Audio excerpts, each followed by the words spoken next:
You two are queens. And so what happens is princesses look up to queens. I mean, that's really how it should be.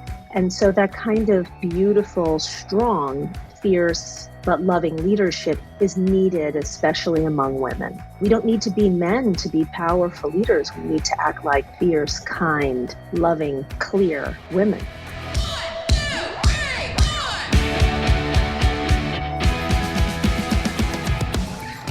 Hey, Warners, welcome to Women Your Mother Warned You About, the podcast that makes everything sexy again. I'm Gina Trimarco, sales trainer and consultant to Pivot10 Results and founder of Carolina Improv, the #1 nightlife attraction in Myrtle Beach on TripAdvisor since 2010. And I'm Rachel Pitts. I'm a mommy and a wifey and now a dog mom too, like Gina. And I'm a realtor turned mortgage loan officer with U.S. Mortgage. Super cool episode today. You just never know what you're going to get with us, and this one's a good one. Another good one. They're all so good. They're all so different. And Beth comes to us from Tina Clements, who was a previous guest, because Tina is very involved in an organization called Durga Tree International, which helps deal with human trafficking. And so we thought that was important to bring her on the show today. And she's super cool because she's done this great job of interconnecting her philanthropy with her business of helping women. So I think that's super cool. That totally resonated with me, especially the fact that she calls herself a queen maker. I like it. So we'll talk more about that. A little bit about Beth. Beth Tiger has been a queen maker for over 15 years. Through her books, workshops, retreats, and spiritual wellness brand, she has equipped women with the tools they need to reclaim their crown and step into the role of queen of their own life. The central idea of her work is that every person is a divine being and already has what they yearn for within them. Through her various roles and businesses, she loves creating opportunities for people to awaken to their incredible potential. Beth believes empowered women empower women. That to me was one of the most powerful things. I love that phrase. Each of her clients becomes an angel to another, as a portion of all of Beth's endeavors goes toward funding programs through Durga Tree International to empower survivors of abuse and modern slavery to become thrivers through education and job training. In 2006, Beth created the Flying Solo series, and from this work, she authored the Balboa best-selling workbook, Rise from the Ashes of Divorce. With her firm belief that service is a critical part of a joy-filled life, in 2013, Beth founded Durga Tree International, a nonprofit that empowers survivors of human trafficking and abuse through education, job training, and emotional healing. Along with her many other professional roles, Beth is now the executive director of this incredible organization that has already helped hundreds of survivors become thrivers. Super cool. You guys will love this. Yeah, I think you're going to love this, and you're going to love her. And get your crowns out. Get your crowns out to listen. Even if you're a man, you could wear a crown. You could be the king. So let's get on to this episode with Beth Tiger.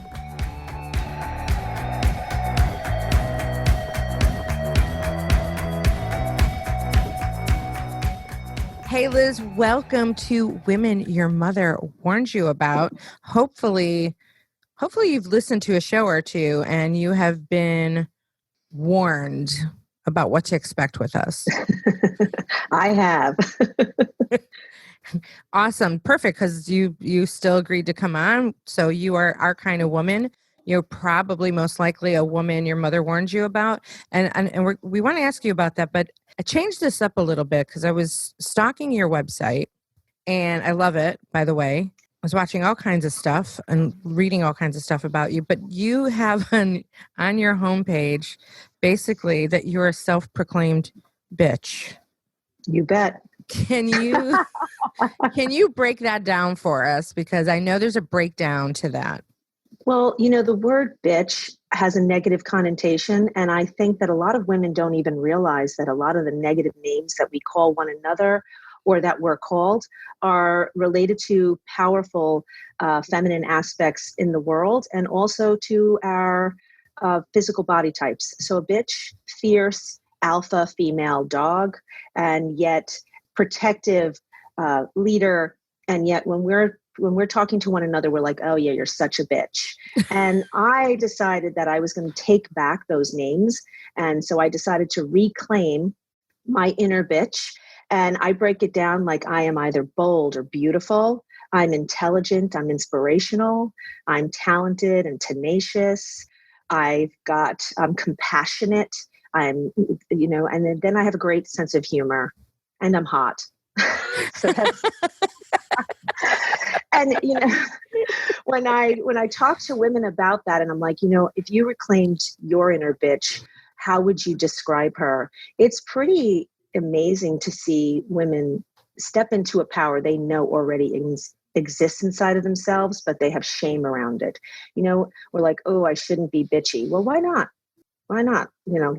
Like I said, the alpha female she's fierce and clear and kind, and she's a leader, and she'll take out what needs to be taken out for the sake of her community and her young ones.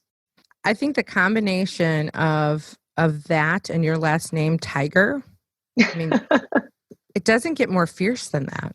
Nope.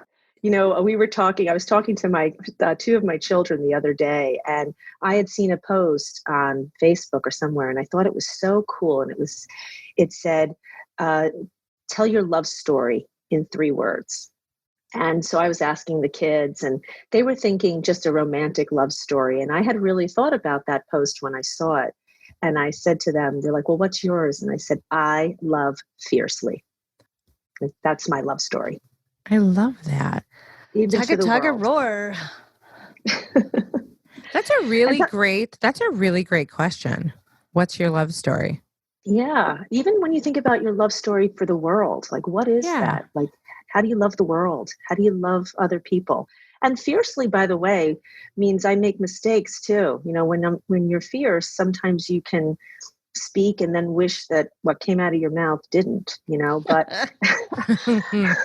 that roar can get you into trouble, right? So, but right, Rachel, that never happens to us. Yes, on a regular basis. This whole the bitch thing's making me think of, I had a challenging client once who told me I was a bitch. And at that moment, I just kind of pushed through it.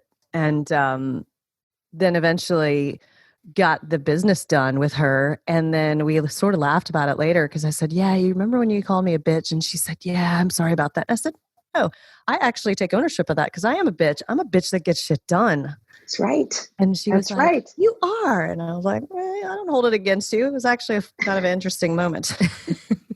Exactly. And, to use words of power against women, it's that shaming one another that we do, know. The only English word for a wise woman is witch. And when we think of witch, most of us are like, oh, it's bad. But again, it's wise woman. It's another powerful word for a woman. And we're afraid of that. And that's great.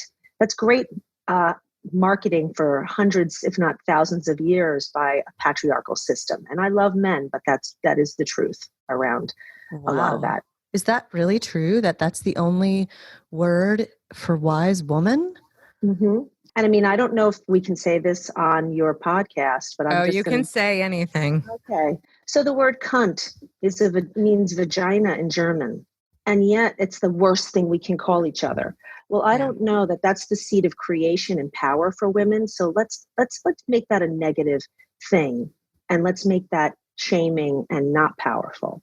So when you think about the words, like, when we call a man weak or we call somebody weak, we call them a pussy. Like, so it's all around the divine feminine or the powerful female. So I just think it's fascinating. And I think we have to take back our language. Oh, Rachel, you know what we want to ask her next, don't you? Sure do, because we are huge proponents. We are huge supporters of Regina Thomasauer's book called Pussy. And I actually have some friends who are having trouble with it because I'm like, how can you not love your pussy? Like, why do you not love that word? And they just are so like, oh God, I can't believe it. I'm like, yeah, you don't understand the power. Now, granted, they're half my age, but I'm like, one day you'll figure out the power of what you are and who you are, and you won't feel shame around that part of you. Like, It's Amen. what rules the world. And it sure is, isn't it? It's, it's what drives so much. And just hearing you speak, I'm guessing that you're familiar with Mama Gina and Pussy at Reclamation. Yeah. Mm-hmm. Yeah. The way you're speaking like her language almost verbatim. So yeah. It's so funny. I met somebody who was really involved with her, and when we were chatting, we were at a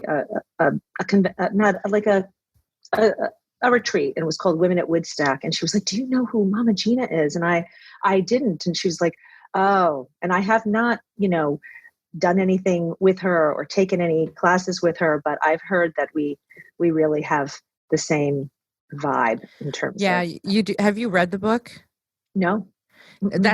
That's crazy to me, because the way you speak is as if you've read her book. That's probably why someone said the book is called Pussy, a Reclamation. All right, I got to write this down. Yeah. Buy it now. This is the second time I've heard it.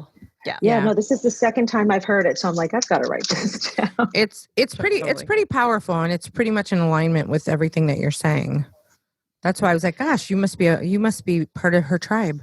No, but maybe I should become part of her tribe. You should be. She's in the New York area. Yeah. No, that's what I'm saying. When I was talking to this gal at this retreat, she was like, "Oh, you really love her." So this is the second time I'm hearing it. If I hear something 2 or 3 times, I feel like it's the universe going, hey. Yeah, the universe is talking. So I guess it's going to be safe to say, because we like to ask this question, which we probably don't need to, but do you consider yourself a woman your mother warned you about, or someone else's mother? I think I'm a woman that a lot of people warn each other about. But when I think about my mom, initially I was really conflicted. I grew up in a Catholic household. My mother was deeply spiritual. I was as a kid too. And then I realized as a teenager, I just couldn't get in sync with a philosophy that really, put one of the most badass women in their story on a pedestal, and she could only wear blue, and she was a virgin. She didn't relate to me. And then when I started really looking at her, I was like, she's not some weakling. I mean, this is a refugee, an unwed mother. This is a widow. This is a badass who could sit and bear witness to the death of her child. Like, she's not some weakling. And I remember my mother and I having huge debates about it. And so, I became the woman, like my mother was always like, "Oh, don't leave this tradition," or what, I'm divorced a few times. This is my third marriage, and third time's a charm. It took me a while to get it right. But so, I did all the things my mother didn't want me to do. Got out of college and said, "I'm going to become a massage therapist." She was like, "What?" Like in the early 90s, she was like, "That's for prostitutes." I'm like, "No, it's not." But so, I was I didn't really fit the mold, but I will say my mother was pretty incredible and open. And by the time I was entering into my early 30s, she was really just embracing the fact that I had found my own path back to the divine. There you go. How would you describe a woman your mother warned you about? Like, what would be the description? Well, first of all, she wasn't Catholic. So she had sex outside of marriage. She liked to go dancing and go to the bars. She was fearless. She traveled, so she wasn't afraid. She wasn't worried about her safety. She made friends outside of her family tribe. So she had these other women she didn't necessarily need a family or a man. My mother had a lot of very conservative values, and I just couldn't fit into not even one of them. Like I was many of the women she warned me about. Isn't that interesting? Because we can be raised in that environment, and we're either going to mirror it or we're going to be completely the opposite of it. Exactly. And what's so interesting is my mom is a badass, and she's even the woman that she warned me about, but it was her fear. I think a lot of times mothers especially get so caught in this idea that they want to protect their children. They want to protect them from the things they don't understand or know about, that all of those things become, it's like, yeah, don't step in the middle of the road. That's wise advice to give your kids. But, when I started saying I wanted to travel, they were like, oh my God, there's people out there, like you could get hurt. I'm like, I could get hurt in my house. So I think it's fear. I think it's a lot of times fears that mothers have of the unknown for their kids, but you got to let them go. Yeah, if you don't let them go, then they become quite fucked up. I can attest to. I know some people like that kept their kids too close to them, into old age and fucked up. So we have in our show questions that you consider yourself a queen maker. So tell us about what inspired you to become a queen maker. Well, I am a queen maker, and that's part of why I'm the woman that people warn you about, because I just want to cut through the bullshit and the princess behavior in this world. I feel like part of the issue that women have is that we have not grown up. We are remaining the princesses in our lives. We're not responsible for our finances. We're looking to be rescued in a relationship. We're the victims of society or work or other friends. We don't know how to collaborate. We're still burning each other at the stake. And when people work with me either as a coach or in a retreat, and everyone's like, I want to be a queen. I'm like, well, then a queen is the ruler of her sovereign state. And that means she's the ruler of her independent self. So you need to be the ruler of yourself. You can't be blown about by every storm. So when I say queen maker, it's my hope, and I feel like it's my life's work to take away the excuses. And so I do run through. Some of my clients are like, it was great working with you, got to go. Because, and then there are women that have stepped into this divinity, this queenhood, and they've gone out and they're changing the world, because the queen doesn't only serve herself, she serves the world. And that's another problem. We've got analysis paralysis. We're so busy figuring out ourselves and our lives. I mean, I know so many women in their 40s and 50s who still don't have their shit together. It's like, come on, grow up. You're not a princess. That's the daughter of a king, and become the queen of your own life. And it's so exciting when you do too. And so, that's to me the best part of the work, when I see a woman really reclaim her crown, trust her intuition, and go out and become a change agent in this world. It's so funny.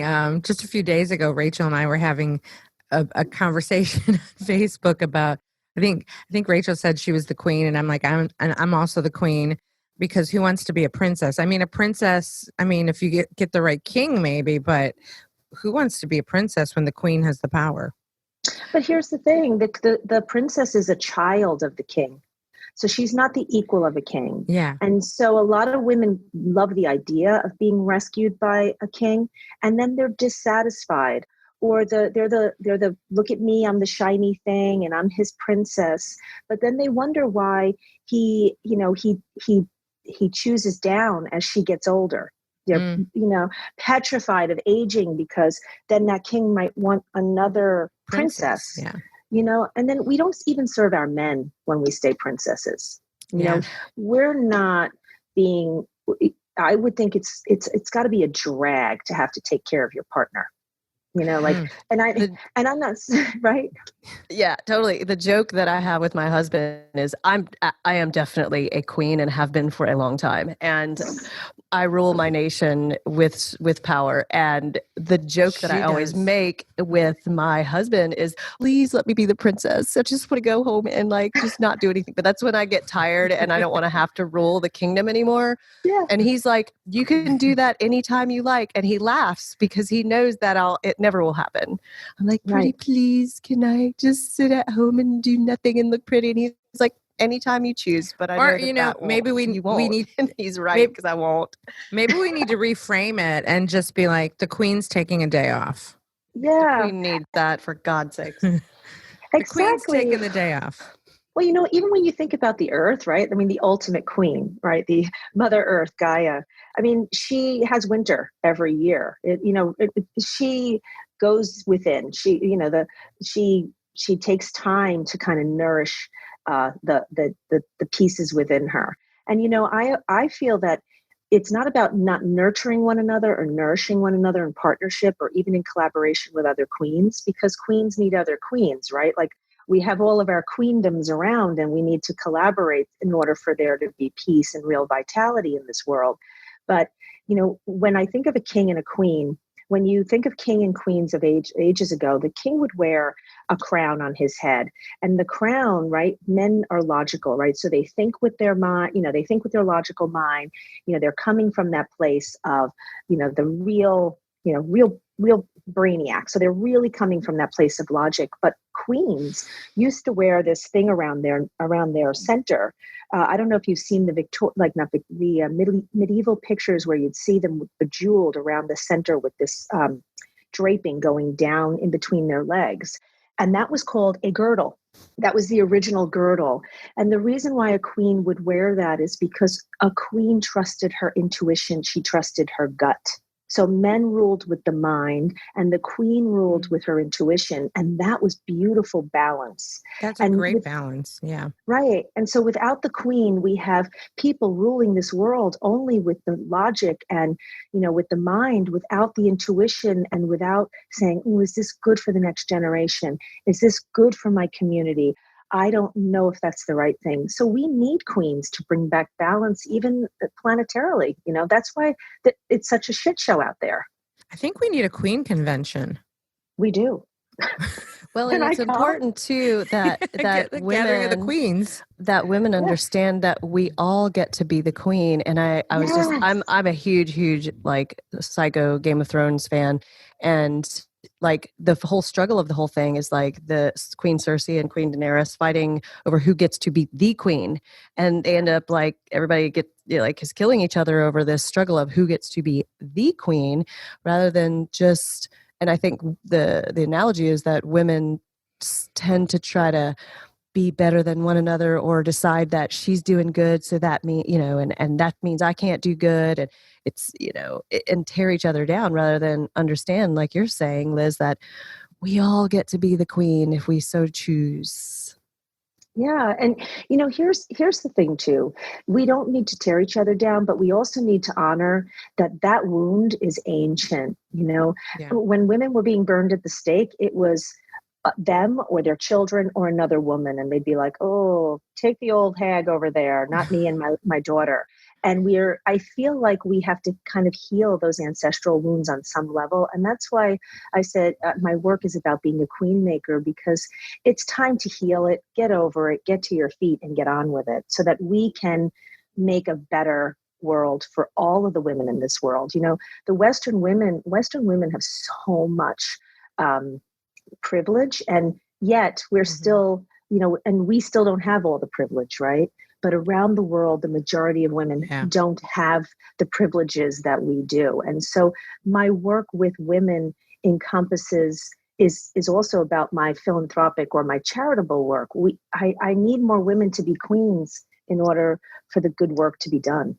Well, can we talk about what you're doing with Durga International? Because that was one of the things that really got us interested in you, because that is what you're doing is so important. So could you let our listeners know a little bit about what Durga is? And I don't want to give you a two-part question, so let's just start with what Durga is. Well, Durga Tree International is a nonprofit that I formed in 2013 and became actually a 501c3 in 2014. And it really came out of a call to action. I owned a women's wellness center in North Jersey. I was coaching and selling products made by women around the world. And I actually thought I was doing my work. I just thought that was my philanthropy. That was my service. I had written a book about divorce. And so the wellness center was really where my heart was, with the service component of helping women through these products I was selling. And I received a call to action by a company that I was carrying their jewelry called Made by Survivors. It's now Her Future Coalition in Asia. And they were trying to build a shelter up in the northern region in India where girls were going missing in a lot of the little villages because of the big tea houses closing down. And when I got on the phone and I spoke with Sarah, who is the founder of that organization, I couldn't believe it. I was like, wait a minute. I know trafficking exists, human trafficking. And she, we started talking about it and I was like, well, let's really call it what it is. It's modern slavery. And when I started to learn about the fact that the majority of people who are being trafficked or enslaved are women, I just felt like we really had to do something. And she needed $50,000. She needed it within a matter of months. And so sitting at my kitchen table with my husband, I was like, this is exciting. I'd love to raise money and know exactly where it's going. Not, not give a $10,000 check and wonder what change happened there.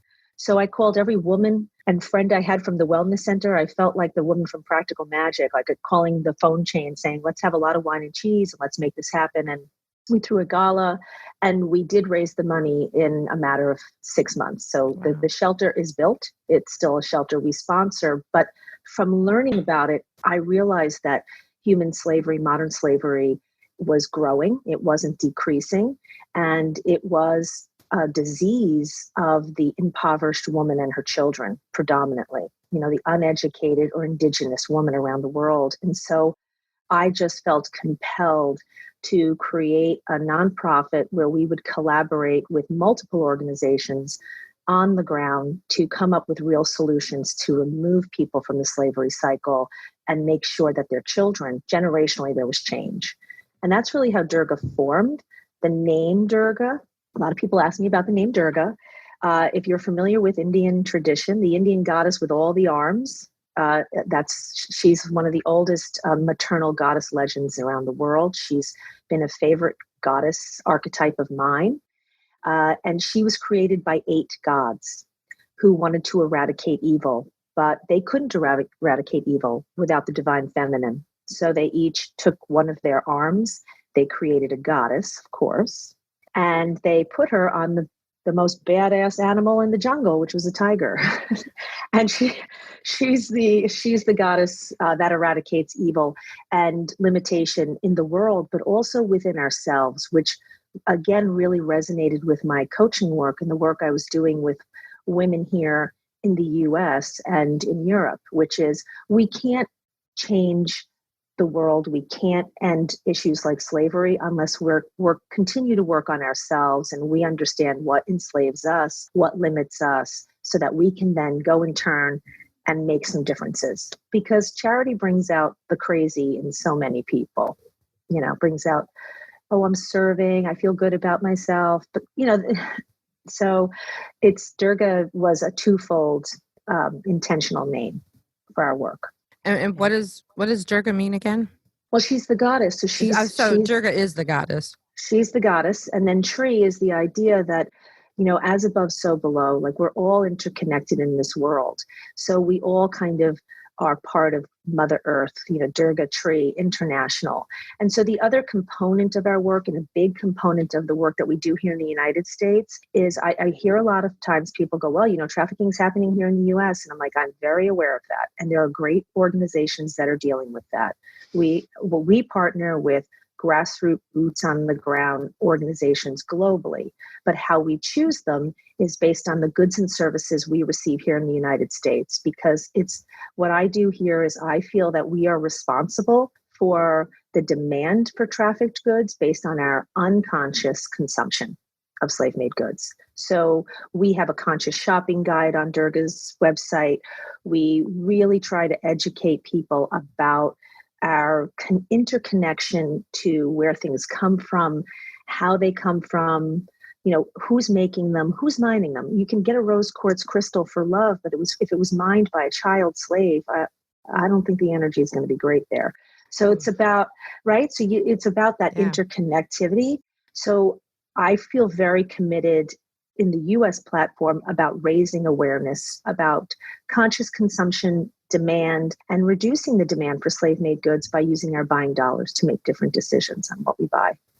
Interesting. I'm listening to an audiobook called The Urban Monk right now. And And he talks about that. That's a really good one too. Yeah, I'm writing it down. Yeah, and he goes into that about conscious consumption and deciding. He says, whatever we buy is what we vote for. So we're voting for, like you said, if you're purchasing even with the best intentions of a crystal that's going to be positive, that if it's coming from a negative source. But it's just it's very difficult. It's a difficult choice. I'm struggling with it. That's why I listen to multiple times to these kind of books, because I'm struggling with like how much work it seems like to figure out, because you just kind of blindly in the world, like, let's face it, a lot of people don't think it through. I'm like, oh, I want to buy this, I want to buy this pair of shoes, but are they being made by slaves? Like, how much more effort do we need to put into it? And would we actually be less restless for what we're doing in this world if we did take that time? Because that's the bottom line, is like the restlessness of, are these shoes that I'm ordering from Zappos going to fulfill me? Like, maybe they're not, because the source is wrong. Right. And think about it. Many of us are really beginning to understand about quantum law and our interconnection, right? Energy. And then we don't think about what we're putting on our bodies, where it's coming from. Also, wherever there is a human rights violation, such as slavery, you can bet there is an environmental right violation and an animal right violation. They all go hand in hand. So when we're unconsciously consuming, I heard somebody say, what we consume consumes us.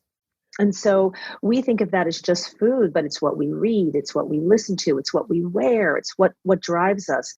And so I think so many people are feeling this sense of lack because we're not stopping and thinking, what am I going to get out of this? I do the same thing. And, I always tell people, you don't have to do it perfectly, but if we all did something, we wouldn't be doing no thing. It's sort of like recycling. We don't have to do it perfectly, but the fact that we're all doing it now is why why we see recycling bins in airports and in coffee shops. Right. 30 years ago, when I was in my 20s, I didn't see that, but we're all beginning to do it. And, I had a great advisory board member say, Beth, I love that we're, supporting all these programs and these survivors. She said, but how will we ever move the needle on slavery? Reducing it. She goes, because I can't relate to the sex trafficking demand. I'm not gonna buy somebody that way. And for me, it was so clear. I was like, well, we can use our buying dollars to demand that companies do the right thing. So it's not about just being, boycotting companies. It's about creating courageous conversations and saying, yeah, Walmart or a place like that is really convenient for me, but I need you to do better so that I can feel good about shopping there. It's about having an understanding and making small, daily, different decisions. And that's why we created the guide, because we wanted to try and make it easier for people. Hey Warners, this is Gina Trimarco, and if you know Rachel and I, you know how much we love our beauty strategies, especially Dermavogue, where we both go to keep our faces looking younger and healthier. Every time someone says to me, something looks different about your face, I can't help but to tell them that the Dermavogue team, led by Dr. James Turk, has been offering the Greater Myrtle Beach area the best in cosmetic and aesthetic dermatology since 2003. Dermavogue combines expert medical knowledge with cutting-edge technology, bringing their patients the most effective, flawless solutions to any skincare or cosmetic need. Some of the services to consider include Botox, skin peels, facials, BioT, and much more. I personally love and highly recommend their Botox and lip injections for making my face look younger and healthier, and for BioT for improving my energy, sleep, and weight control. At Dermavogue, they gauge you in the process of total body health to ensure your satisfaction with their comprehensive selection of the most up-to-date, non-invasive cosmetic dermatology and spa treatments. If you want to look and feel your best, Dermavogue can help you get there. Schedule your consultation today by calling 843-357-2444 or visit dermavogue.com and tell them that the women your mother warned you about sent you.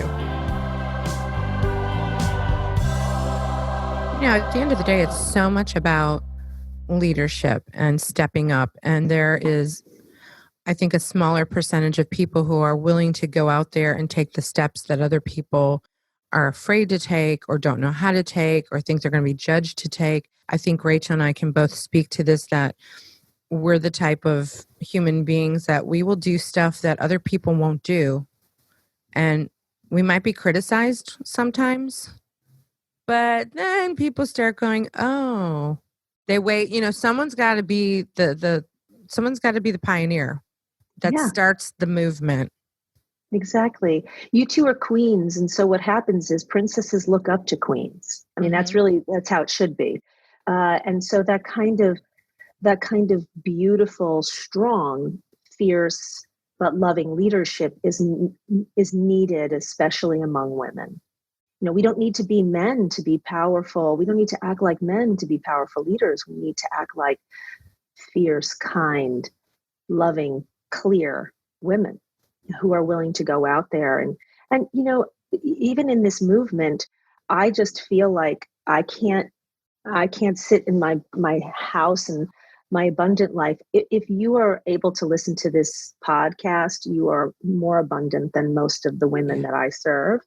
And so, starting with just gratitude and kind of having an understanding of your blessings, but then thinking, what's the one thing I could do? Like, how many pairs of leggings do I need? How much stuff do I need? And would that then make me more abundant financially, where then I had more options and more choices for more joy in my life? So there's just all these like components to it. Well, there's definitely a trickle down effect to all of that. Yeah, exactly. You got something? Go ahead. I just know we have some other things we want to get to with her. No, yeah, I know. If you got something to go.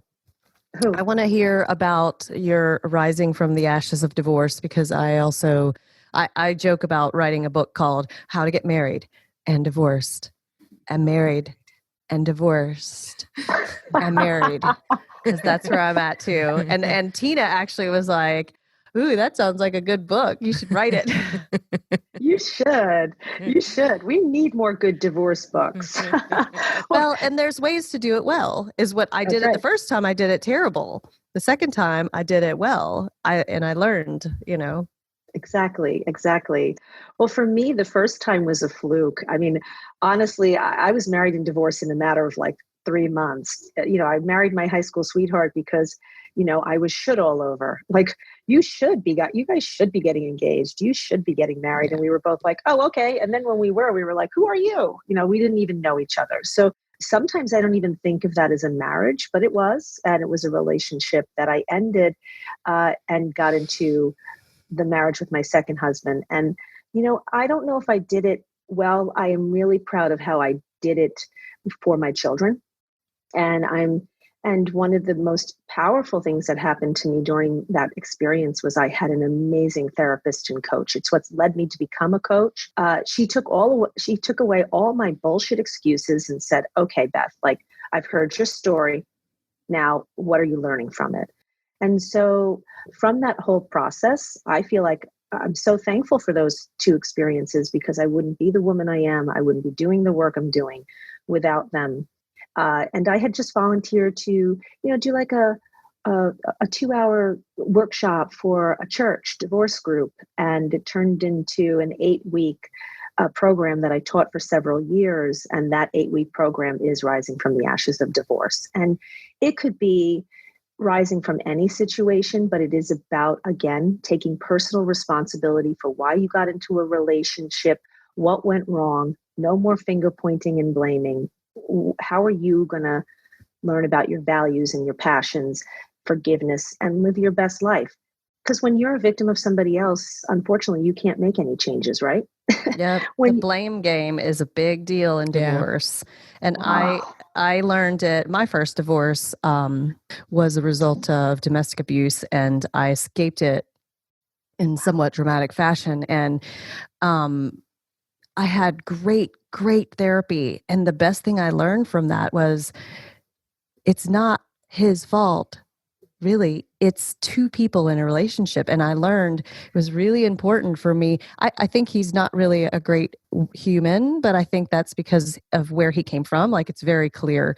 But I took responsibility for the fact that, I saw that coming. It coming, and I stuck around for it. Mm-hmm. And then when he beat the shit out of me, I stuck around. So, that's the thing that you have to one must accept full responsibility. And for my second marriage as well, like I saw it coming for 10 years and I established a platform for all of the behavior to be okay. Yeah. And Me too. it was more like Peter Pan kind of thing, but you establish that it's okay. So it's a dangerous game that people fall into that creates misery for their children and for themselves when they point the finger, rather than just go, okay, this is what was, and this is how I'm going to make the pathway forward. And two, the thing is, we write our contracts in relationships very early on. And so, it was fascinating for me when I would ask people to go back to when they were dating. And, I'm like, all the signs were there and you still signed up for the crazy train. Yeah. And, so then to blame somebody, then you'd have no ability to change. And I always say, when you're pointing the finger, there's three pointing back at you, so you've really got to do that internal work. But I think even for children, the thing that upsets me the most is you created, unless it came out of a horrific situation. And I have seen 11-year-old girls have babies in Latin America and love their babies, and they had them because they were trafficked. Okay. So if you make children with somebody that you loved, whether it was a hot mess or what have you, when you make it about you after that divorce, solely about you, you are making those children a mistake. And you are taking away, you are actually taking the best thing that you did do in a relationship and making it the worst thing, especially for those kids. Yeah. And I have just witnessed the train wreck that people wreak on their children because they belittle and they talk badly about a spouse that they loved and made those children with, and then those children have to hear that. It's horrible. It's a horrible, horrible mistake. And when I divorced my daughter's father, I remember I made this conscious, and I'll never forget the vision that I had of like, I made the conscious choice that I would take whatever he threw at me and I would walk through. It was like a vision of walking through this rocky terrain with this horrible storm going on around me. And I decided I will walk with grace like a queen through this storm, no matter what comes at me, because on the other side of it, if my child ends up in the hospital, and we're over the hospital bed together over this child, or when my child gets married, I don't want he and I to be an enemy of each other. And she gets that. And, I'm sure I'll be able to fuck my child up in many other ways in life, but in that way, she understands that I don't hate her dad.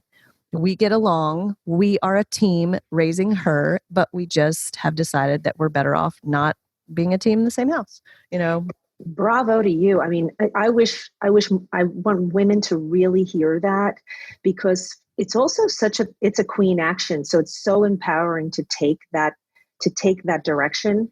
It's so disempowering to take the other direction. And I can tell you, I did the same thing with my kids. Me and my ex-husband, as fucked up as our relationship was, we looked at each other and we said, our best assets are our two children, and we share them. So, I mean, those are our strongest assets. And we went through a situation when I was newly married, and I think it was about me being newly married too. That was hard for my kids, and it was maybe 6 months, and I saw how terrible it was for my kids. And so since then, we've always done everything we can. I mean, my ex-husband is still a part of our family because he's my children's father. So, again, I think you do have to become the queen or the ruler of your sovereign state. And so when you're a victim and you're not doing any of your own healing, of course, it's easy to blame somebody else. But then you're guarding an empty jail cell anyway. That person's outliving their life, Yeah, I think part of being a queen is being okay with somebody calling you the bitch. That was a big part of it. I knew that my daughter's dad was going to be mad. And we know this sometimes when we make hard choices, that somebody out there is going to be calling us the bitch. So like at that point, I was like, it's okay. You can call me all the names in the book. And on the other side of things, this is how it's going to be. And it's exactly how it is. And I think we have to make that choice as women sometimes to decide, like Gina was saying, sometimes to make change and huge impact, you have to be okay with somebody calling you crazy, calling you the bitch, and not being comfortable with your behavior that's outside of their box of normal. And just know what the end goal that you see in your mind is, and be willing to take the heat. And I have to tell you, you ladies are speaking my language, and that even goes for my nonprofit. To lead, to be the director of a nonprofit, and to also stand in integrity in what we believe. We've had to make pivots and changes even within the model of the work we do, because I always wanted it to ultimately, the people that I feel I'm serving are the women that I'm serving to remain forever free. And so if in this world, people love putting a Band-Aid on a problem and feeling good about going down and taking care of little kids. And I've had to say, that's not the mission. That's not, it's not about us. It's not about how we feel. Yes, I love that you're of service, but I've had to make really hard decisions, and it hasn't been a popularity contest sometimes. But I feel that when you stay in your integrity and you're coming from a place of love, ultimately, it's not about not loving the community that I'm working with, but it's about truly coming from a place of love of who we serve. I've had to take those hits and bring it on. I mean, it's just, I think going through my divorce, becoming the queen of my life, embracing my inner bitch has just given me a strength to do that with a level of autonomy and grace sometimes. Do they call that maturity? Is that what they call that? Yeah. I think I'm working on that. Me too. Well, hey, it's always a work in progress, right? Like I think that's the other thing that people don't realize when they look at women like us, and they form their perceptions of us. They don't realize that you have to be a constant work in progress, and you have to have some level of humility and vulnerability that you're not perfect. And sometimes people see you in a powerful way of, oh, look at them, they're all that. And meanwhile, sometimes you're just a big ass hot mess inside, just trying to make it through the day and keep your crown on straight. Oh, amen. And I think that that's the other thing too. I think what happens when women are in places of power, they're held to a standard that we don't hold other people to. Yes, and they're human beings doing just the best, they're doing just the best that they can with the tools that they have. Once you know better, you do better. But even when you know better, some days, the queen wants to just take the day off. And if she makes a mistake, she makes a mistake. So I think that, it's also about holding yourself to a standard where you can forgive yourself, where you can love on yourself, because ultimately you have to be good and right with yourself first. When you're trying to make it right for everybody else, and then you're not right with yourself, it becomes, that's, I think, when you start to unravel and really go off course. Yeah. Do you want to tell us a little bit about some of the other work that you're doing with women? I know that you have a philosophy of empowered women, empower women. Yeah. So yes. So all of my work is around women embracing their divinity and living their best lives, so that they can go out, obviously, and have a kick-ass personal life, but become change agents in this world. So I do workshops and retreats. I'm actually doing a virtual winter solstice kind of community, a refresh and renew class online in December. I have a shop in the Lake George region where we have we have aromatherapy, we have angels. It's just a beautiful, nourishing place to kind of come and reset. I speak and still give lectures all over about conscious consumerism, bitchcraft. People can hire me to do that work. So that's still my passion and my love. I just created an aromatherapy line. We're going back to the 90s again, but it's a tool for creating sacred space in your home. And so people are always asking me to make these blends, and anything that I do in my Beth Tiger brand, a portion of the profit goes to Durga. So it's another way that I can personally fund the work that I do without constant fundraising. So it's kind of an exciting piece. So it's full circle. It's still connected to my charitable work abroad. That's pretty awesome. It's, having that responsibility to take care of the world and still make a living. And it's not always easy, right? So it's No. finding that balance, taking care of my family, taking care of myself. I do believe that, one of my mantras every day is, thank you for the gift of money and time to help me to live a kick-ass personal life. I mean, I don't think that we have to be martyrs anymore to be change agents. I don't think, we can have great relationships. We can do fun things and we can still work hard and be of service. I love my work, so I don't even think of it as working hard. Yeah. It's we have really flown by. We have really flown by in this interview with you. I think we could talk all day. We could talk all day. Alas, we don't. None of us have that time. I know. We have some signature closing questions that we'd love to throw your way. Since this is the podcast that makes everything sexy again, how do you define the word sexy? Okay, so how do I just define sexy? Well, I think of sexy as being really good in your skin. Just really knowing oneself, being comfortable with your body and embracing your own sexuality. I often kind of change that word. I always say some women are sexy, but they're not sexual. And I would love for them to be sexual because that would be truly sexy. And what I mean by sexual is not just the idea of the act itself. We are creative beings. Creativity is part of our sexuality. It's really sexy to be creating, to be in your skin, to just be embracing yourself as the woman that you are, whether you're, a size 20, a size 2, just really working on being in your skin. That's very sexy. When I see a woman who's, just into herself and kind of just what she's wearing and what she's doing is something that she feels good in, that to me is very sexy. Hot. And what is the best advice you've been given by another woman or a man? Let's see. I've been given some great advice.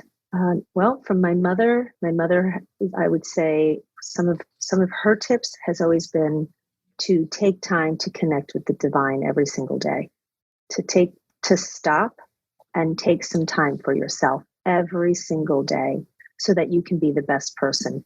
You have to refuel the well. You have to refill the well in order to go out and to give.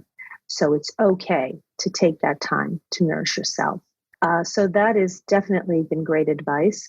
I received amazing advice from a woman who's not a nun. Sorry, she's a priest. She's a badass. And she said to me, Beth, when you're doing great things, the wolf will be at the door. You don't have to open the door for the wolf. But she basically let me know that it's not going to be easy to step into a leadership role, that, there will be people and situations out there that'll try and malign you. Stay within your integrity. Check in with yourself. If you're doing it because it's coming from a place of love, then just keep doing it and don't open the door for the wolf. I love that. I literally had a visual as you were saying that. Yeah. When you're doing great things, there's a wolf at the door. And then I would say my final advice is this in terms of service. It's the legend of the starfish, and many people have heard it, but I think that we can all be reminded that, it's quality over quantity. And, the legend is there's a little girl and she's walking with her grandfather and she starts throwing their starfish on the, on the shoreline, and she starts throwing them in the ocean. And the grandfather says, hey, you're not going to be able to save all of them. And she's holding a starfish in her hand and she says, but I can save this one. And, I've often thought every life matters. My life matters. So if I'm serving somebody and it's one person and I can affect change in one person, it matters. So simple acts of kindness every day matter. We don't have to do these big epic things to be change agents in this world. It's like that 1%, right? That becomes a multiplier, the multiplier effect. Exactly. Awesome. Any advice you wish that you had been given? Don't stay a princess for too long, Beth. Grow the hell up. I wish there was a ceremony from princess to queen. So so I do. Let's do a queen conference. We need a queen conference. No, I'm serious, and you could actually do a ceremony like that. I just had all these visuals of that's part of it, and you literally have I've done it. Have you? I've done that. Yes, in my retreats, every woman crowns, and we crown each other. So every woman is crowning the other woman at the end of the retreat. And are you taking it from princess to queen? To queen. Yeah, they're reclaiming. Well, and they're reclaiming their crown. Every woman has it in them. They just reclaim it. Yeah. So love it. Stay tuned. Maybe I'll do that in 2020 Queen Conference. I think that. I'm gonna go buy me a crown and just wear it around. Forget the tiara. Now I wear the girdle. And I wear the girdle. I wear the thing around my waist. That's why I love great belts and scarves and things around my waist. A crazy side note before we wrap this up. Have either one of you watched The Crown on Netflix? Oh, you know what? We're talking a few things we've heard twice. I just asked my husband about that last night and said, "Didn't you tell me I should watch that?" And he was like, "Yeah." And so did Katie, our daughter. And I'm like, "Oh, I've got to watch that." It's amazing because it's really the story of Queen Elizabeth. And the story is just amazing to see how, she became queen, and she really wasn't born to be queen, but because her father became king, but he wasn't born to be king, and everything that she deals with in being a queen, and everything she's been queen for how long? 60 years? And think of all that she has seen. I think really when you think of an actual queen role model, she's probably it, isn't she? Yeah. Yeah.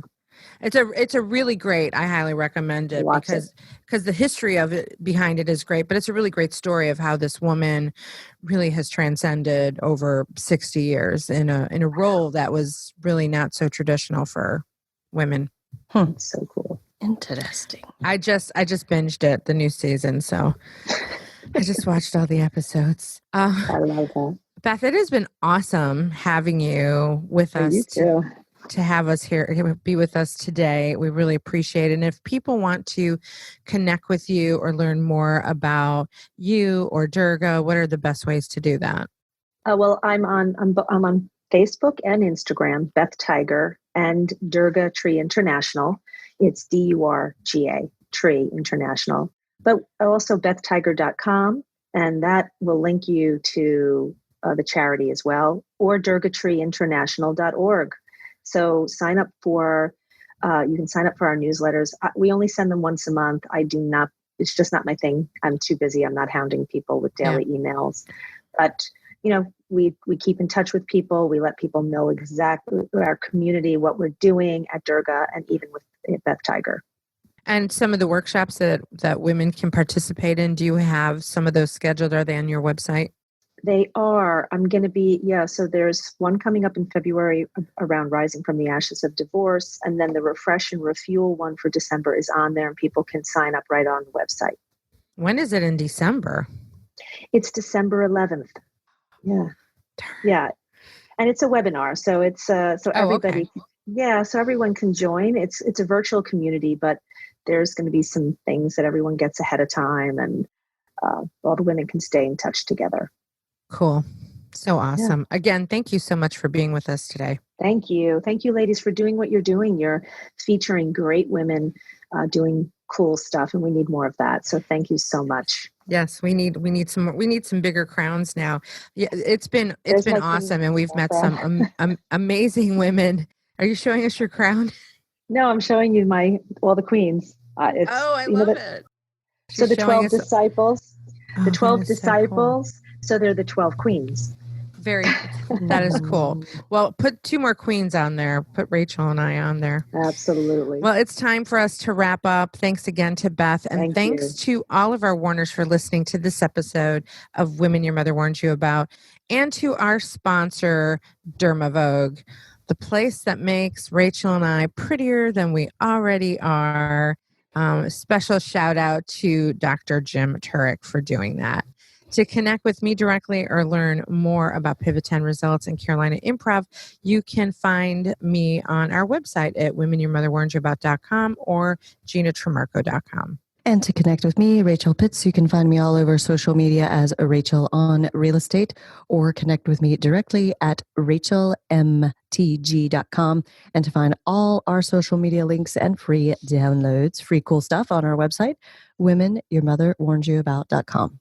And, we always like to ask, hey, give us a rating and review, because the more rating and reviews we get, the more visibility we get, the more amazing people we get on the show. So check that out on iTunes or wherever you listen to your podcast. And remember, for the best relationships, keep it real, raw, and relevant. And a little irreverence, too, right? Sure, a little irreverence doesn't hurt either. That's my bad. Bye, Warners.